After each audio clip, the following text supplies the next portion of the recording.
My brothers and sisters, what is going on? Steel Sermon in the house. Sunday night, another video. First and foremost, I apologize. I'm not going to yell in this one. Not going to rant in this one. If you saw me in the Twins' chat or their stream, you know that I felt under the weather all day today. I have a bad headache and I've had a phlegmy throat and I just don't feel good right now. So I'm literally just recording this and gonna upload it and then I'm gonna go to bed because I just don't feel good at all. And the Steelers made me more sick than I already am right now. 37-30. We lose it to the Bengals. There will be no sweep.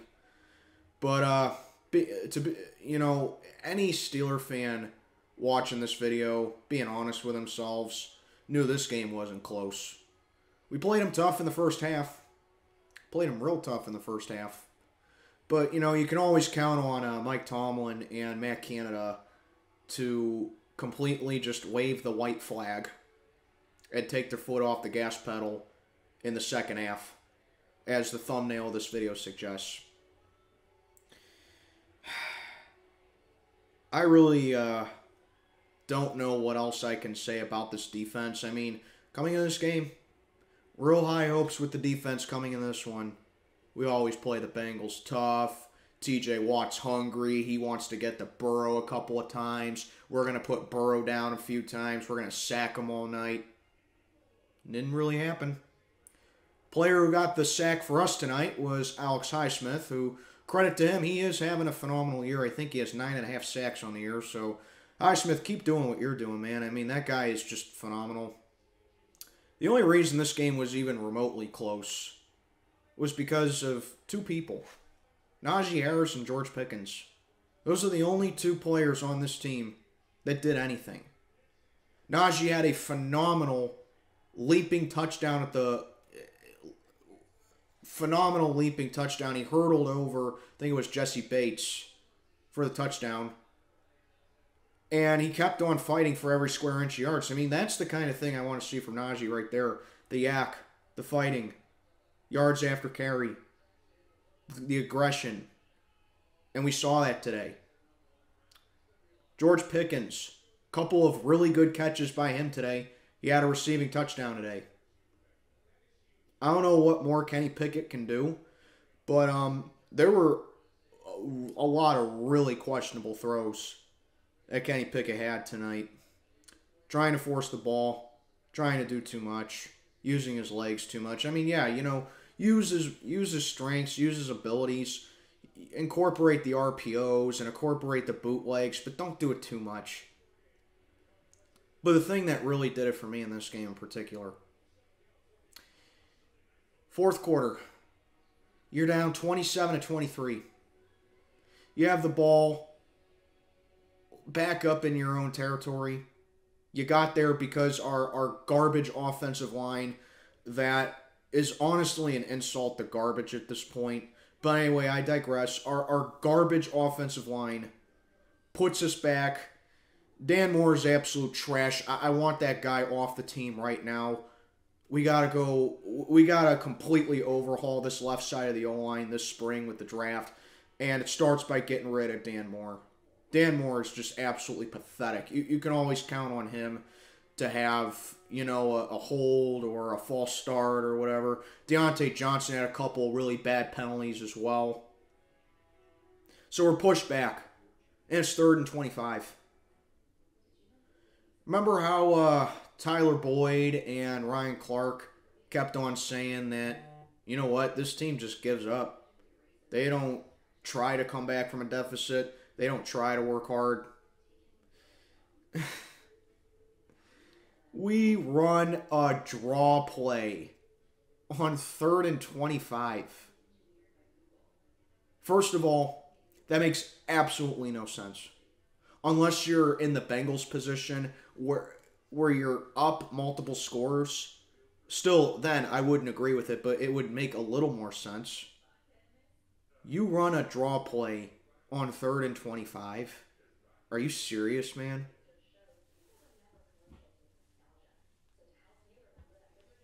Wave the white flag. We surrender. Throw in the towel. We surrender. It's not like 4 points is an insurmountable comeback. Bengals march right back down the field. Score the touchdown. Puts the game away. 34-23. Add on a field goal. 37-23. And this offense just can't do anything. Don't let that final score fool you. This game was not close. We had one lead the entire night. Because we battled the Bengals toughly in the first half. Thanks to Levi Wallace coming down with an interception. TJ Watt would have one later in the game. And then we're like, yeah, you know what? We led this team at halftime. 20 points. That's probably as loud as I'm going to get in this video too, by the way, because this team just took it out of me. I don't have the energy to yell. I don't have the energy to raise my voice in this video because A, I just don't feel good, and B, Steelers just beat it out of me. They really did. That's why I'm wearing a Pens jersey. Because I feel a little bit more comfortable wearing their merch, both literally and physically. And this team just, I don't know. I don't know what their deal is. They get in a deficit, they quiver. I don't know, man. And, I understand that you're in a rebuild. How many times do I have to sing this song with this team? We're in a rebuild. It's going to be a tough transition. Kenny Pickett needs to, play better. Kenny Pickett needs to do this. Oh, Najee Harris needs to do that.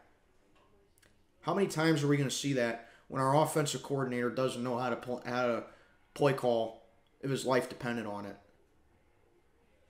This offensive play calling is the worst I've ever seen.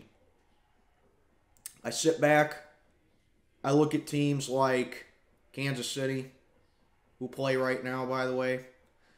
I sit back, I look at teams like Buffalo, Philly, when they're healthy, the Rams, when they're at 100%, the Bucks. I'll even throw Washington in there right now. All them teams, I just see them go out there and just execute. Any one of them teams could have converted that 3rd and 25. All they had to do, take a shot down the field. And even if you missed it, at least you tried. Tomlin can't even get that. Oh, we hit our high water mark for the year on offense. We don't have to try. Then we get a garbage time touchdown to make it look pretty, like it was a hard-fought game. That final score is trash. This was not a 7-point game. It really wasn't. This was not a 7-point game. And any fan watching this game knew it wasn't. Stats and scores don't tell the whole story. This team was keeping it in there with the Bengals in the first half. There was one point, Cincinnati outgained us in total yards in the second half, 200-66. 200-66 deep into the fourth quarter. We got a bunch of garbage time yards against them playing prevent defense. This was not a 7-point game. It really wasn't. And I don't know what it's going to take for Mike Tomlin to start being more aggressive and to start really getting this team in shape, lighting fire under people's where. Show some pride in yourself, man. You're pathetic. You're a bunch of wimps. You're losers. And you have no pride. Get mad. Show everybody that it ticks you off. That you make all this money and you suck this bad. The Browns lost today to Buffalo in Detroit. You have a chance to leapfrog in front of them, get out of last place. And here you still are. I know those two teams have the same record of 3-7, but the Browns beat you earlier in the year. You're not out of the basement. Bengals were 0-3 in the division coming into this one, and you can't take advantage of that. They didn't have Jamar Chase in this game. You can't take advantage of that. And don't give me this crap about, well, Minka didn't do anything in his return. Minka didn't do this. Yeah, no crap Minka didn't do anything because Joe Burrow knows better to not take deep shots with the field with him. Minka Fitzpatrick has great history playing Joe Burrow. He may not have thrown 4 picks today, but he still threw 2 picks on the day. And the offense can't do anything. This team is just a jumbled mess. When the rush defense plays good, they play good, stopping them dead in their tracks. And then they let up something like a 3rd and 12. These corners are absolutely pathetic. It is less painful with the headache that I have right now than watching this team. Because at least my headache will subside at some point. Steelers won't. These corners are absolutely pathetic. Arthur Millette continuing to be in the slot makes absolutely no sense to me. Got manhandled all night long. Maybe it's for the best that Witherspoon isn't the corner right now. You know, that he's going to miss some time because I've just had it with that guy. The only one who really did anything worth notice is Levi Wallace, who had the interception. And if you're going to have Terrell Edmonds, if you're going to have Terrell Edmonds, put him in the box. Make him be a strong safety. He can't cover one-on-one. He just can't. Every single time he went up against T. Higgins, roasted. Every single time he went up against Hayden Hurst, couldn't stop him. Every single time, Irwin. Number 16, that Trevor Lawrence look-alike with a beard guy the Bengals have. Every time he went up against him, roasted. Stop putting Edmonds one-on-one. Make him be a strong safety. We know he can do safety blitzes. That's the problem with this franchise. Complacency. The same. They are the most boring team in the league. The frickin' Texans have a better offense than us. The Texans play harder than us. The Lions play harder than us. Vegas plays harder than us, and they're 3-7. They've blown God knows how many 17-point leads this year. Pathetic. All I can say is, you better come up with something. Because I honestly don't see another win on the schedule for the rest of the year. You go to Indianapolis next week. Jeff Saturday, he hasn't been doing a terrible job with the Colts, but nothing great either. And I know that we own the Colts, but if you ask me, history ain't on our side on this one. Then you still got to play the Ravens twice. I know people say, well, we could split with the Ravens because we usually do.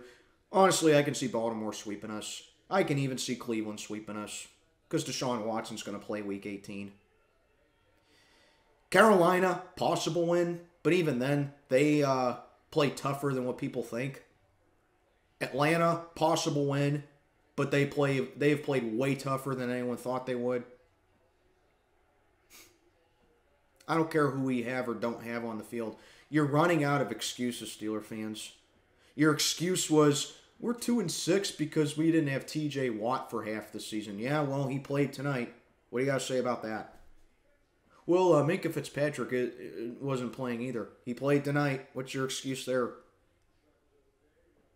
Oh, it's Matt Canada's fault. Matt Canada actually had a couple of glimpses today of showing creativity. Then the second half comes, and it's the same Matt Canada we all know to hate. You're running out of excuses for why this team sucks. Why can't you just sit back and say this team sucks? Why? Just why? I can. You can. Anyway, that's all I got to say. 37-30. Just a real bad game. I mean, I can't be upset because I expected us to lose this game. I can't be mad because I expected us to... Well, I am mad, don't get me wrong, but I expected us to lose this game. I'm just disappointed.